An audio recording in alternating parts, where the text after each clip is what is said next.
Hello and welcome back to Let's Play Siege of Avalon. We're just about to take care of that incursion that's supposedly happening to the north of us, but before we do that, we're going to go ahead and equip two other spells that we have, the Ore of Iron and Protection from All spell. This is to protect us from physical and elemental attacks, respectively. And the reason we're doing this is because the battle up ahead is fairly challenging compared to the ones we've had so far, and I usually find I have quite a bit of trouble with it, especially if you happen to be fighting alone. The reason for this is a number of the enemies are able to cast the hold spell, and this is usually a deal breaker one way or another, since it immobilizes you completely and opens you up to being attacked. It also means you can't dodge enemies or get out of the way of enemies or do anything really, and with several enemies casting out on you, it means you could be immobilized for the entirety of the battle, which is obviously very bad. We don't want that to happen. Now the battle takes place just beyond this little flower bed here, so we're going to go ahead and cast our protection spells and jump into it. And at once we see there's quite a number of Shaohu, and don't think we attracted. Oh, there we go. As you can see, the spellcasters like to cast the hold spell on you from off screen, which is a bit unfair if you ask me, but they do it anyway. And once they get into our view, we can cast it on them and take them out. You have to be very careful in this battle. Fortunately, there's actually some other people involved in it. You're not fighting this alone. Baron Hartley and his men are fighting it up near the top there, so you don't have to exactly go it alone.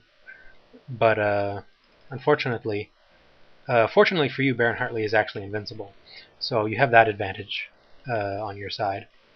But it's not the greatest advantage in the world, and it's not going to win the battle on its own. You could still very easily die. As you can see, these archers tend to do quite a bit of damage, and with a combination of the hold spell, you're made quite vulnerable. So we're going to cast hold on him. Bloody hell. And as you can see, they really like casting hold on you, a lot. And it can be very difficult, especially if you're in the midst of all the enemies. But you can see we're getting training points even though we're not killing anyone.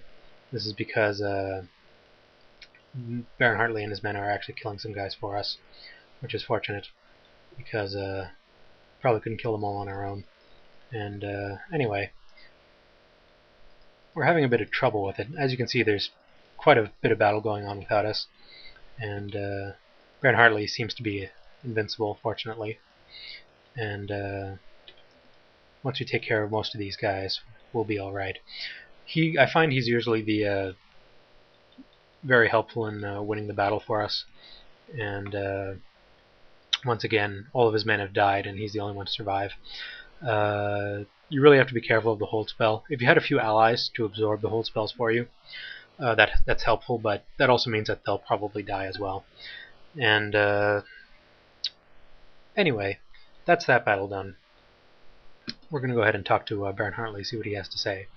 And he thanks you, and mentions that this was probably not a scouting party, and they probably came to investigate the disappearance of their fellows. And it informs us that the army of the Shaohu is probably more omnipresent than we originally thought. Anyway, that's all he has to say. So I'm going to pause the video here and head back to the castle and hopefully see what else we need to do in this chapter. Alright, see you then. We're back in the outpost now, and you can go ahead and talk to Captain Holden. And you can mention that you removed the Avalon presence from the north, but that doesn't really do that much. We're now going to head back to the castle and see what else there is to see. But if we go ahead and pop open our journal, we'll see that we've actually completed the third chapter of the game. So, hooray for us. This was the warrior chapter, and the chapter coming up is the scout chapter, as I mentioned before. And that one involves being a bit more stealthy than what we're used to, where it's sort of into the kick down the door and kill everyone inside style of accomplishing things. Unfortunately, that doesn't... Well, it does work. You can actually just go around and simply butcher everyone in the fourth chapter and complete it that way, but that's not really how it's meant to be done, and you miss a few of the intricacies of it by doing that. So we're going to try to stick to how it was meant to be done and do it properly. By that I mean we're going to try to become a bit more stealthy. And one thing you should note is that some of the enemies on the battle we just fought, one of them has a black studded leather tunic. Offers pretty good defense and doesn't decrease your stealth. It's a decent item for scouts. We might be wearing that in the battle ahead, since we'll be swapping out a few of our items to make ourselves more stealthy. And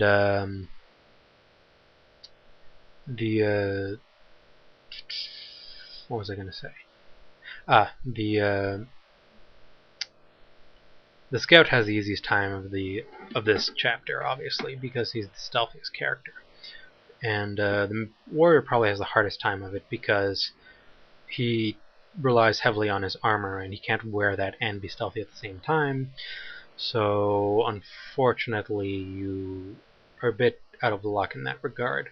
You'll be a lot more vulnerable during the chapter. The mage isn't so hard off. He doesn't really care about his armor rating all that much. It came up a little bit in that battle, mostly because of the presence of archers and casters together at once. That doesn't really come up all that much anymore afterwards. But the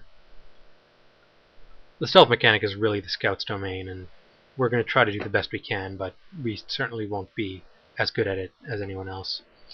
And if we come over here and talk to Page Entro, he says that Mudan wants to talk to us immediately, and doing so will actually begin the fourth chapter. So we're actually going to wait. We're actually going to wait until the next video to do that.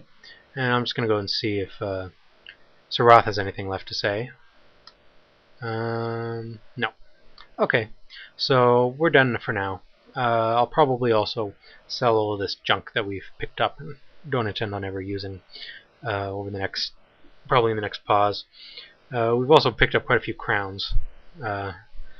Apparently we get some for completing quests, large, hefty sums of gold. And the game doesn't really report this to you, it just sort of pops it into your inventory, it doesn't tell you. Anyway, that's all for now. That was Chapter 3. Next time, Chapter 4. See you then.